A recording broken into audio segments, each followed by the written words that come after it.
Today we're going to look at the former soccer players versus to the current job they are doing now for a living. Number one, we have Itumeleng Khune. Itumeleng Khune is the former South African professional football player who played as a goalkeeper for Kaizer Chiefs in the Premier Soccer League and also the South African national team. He is often hailed as one of the best goalkeepers in South Africa, nicknamed as Mzansi's number one. Meanwhile, SABC Sport have confirmed that the Amakhosi legend has joined the public broadcast as their analyst. Itumeleng Khune ventures into mining as the chapter heads into closure on professional football. While Khune's football career may have ended, his work ethic and determination remains unshaken. In an inspiring turn of events, the former goalkeeper has embraced his love outside the pitch, adapting to a new routine as he navigates the challenges of a 9 to 5 job.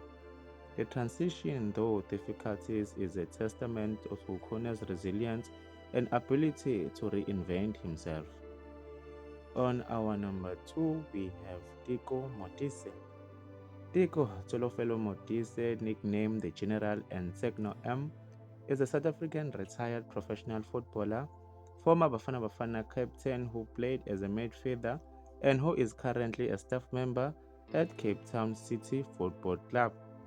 Teko Modise is widely regarded as one of the greatest midfielders in South African football history.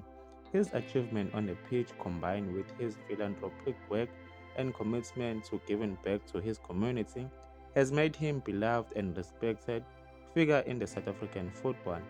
In addition to his work at Cape Town City, Modise is also a matchday analyst for SuperSport TV. His role allows him to share his insights and knowledge with football fans across the country.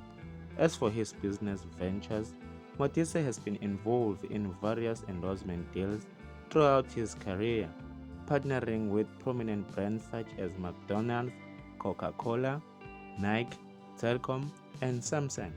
He has also been an ambassador for Adidas and Volkswagen.